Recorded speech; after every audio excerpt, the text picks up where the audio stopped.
Vlad Bear. There we go. I love his videos. EntropyStream.live/app/Owen Benjamin Comedy. What's up? I'm sponsored by the people only.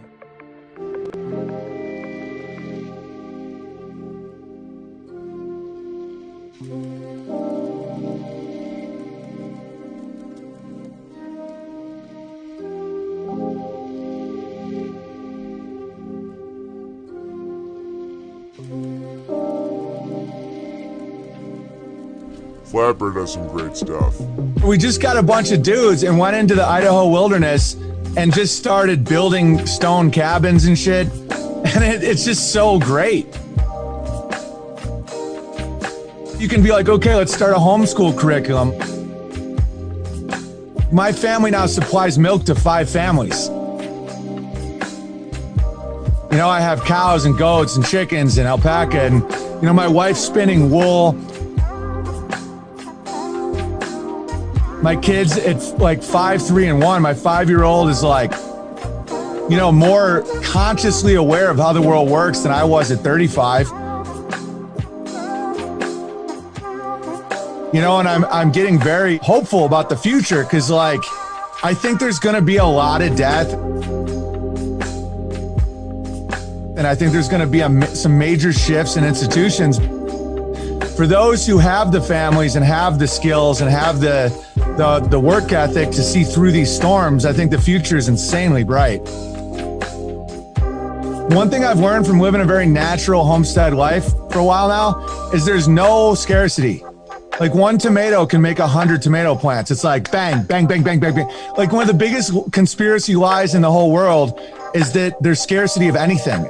Allegedly, I drink water out of like natural streams, and there's so much water everywhere. You can filter pond scum with biochar. We're literally making castles out of sand. It's hysterical.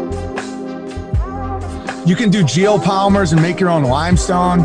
It's like the amount of energy that's all around us all the time, and food and resources and human skill level is so mind-blowing. And I'm like, how do you think that meth head's tree fort went to the moon?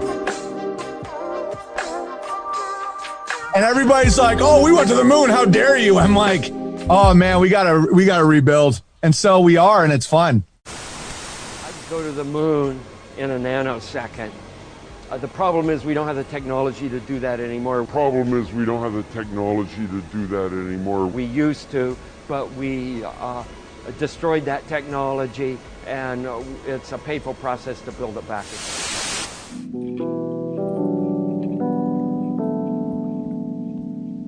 Name one other time that the greatest moment in human history was deleted to save tapes.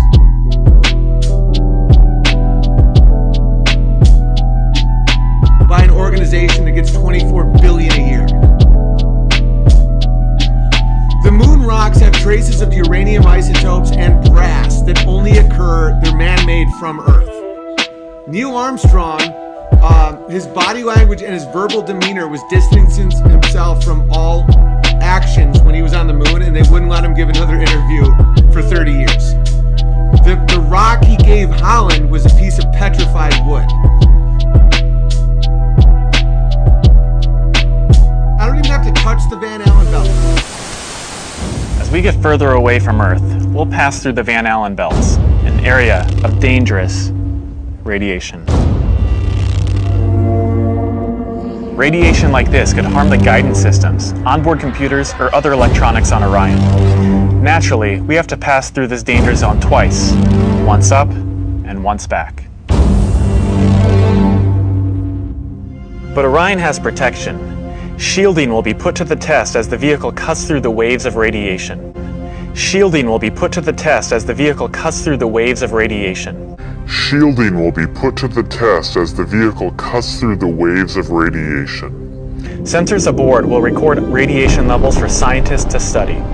We must solve these challenges before we send people through this region of space. We must solve these challenges before we send people through this region of space.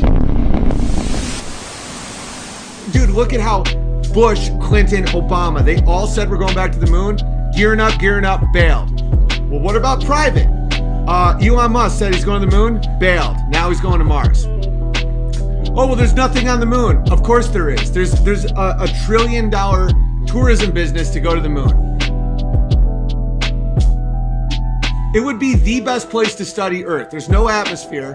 You can study the stars all day long. You can study how gravity affects your... We have bases on Antarctica and the North Pole and Greenland and everywhere, but for some reason, we have none on the moon.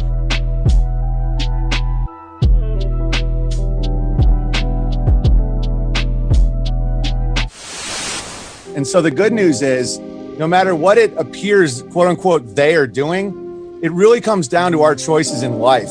If you can't afford to get a cow or a goat, or you don't have the time to do it or do the fence, there is going to be people in your local vicinity that will. And I recommend like supporting them now and buying stuff from them now, even if it's a little more expensive, because I believe the grocery store supply chains are on their last leg. And so to get in now with these local supply chains, not only survive this quote unquote apocalypse, you'll thrive. And so I'm now looking at my kids in a time where I thought that, you know, the air is full of poison and the world's gone mad. And I'm like, man, they're having a better childhood than I had, you know? Like I was hiding under desks because of nuclear bombs and AIDS. And, you know, back then it's like you'd ride around in a car, you know, and like your neighbor would be taking you somewhere and he's just chain smoking in a closed car with little kids and no one cared. Like nobody cared. That's how you homogenize people back in the day. Exactly. Yeah, and it's all choice. So anyway, that's what's going on my end.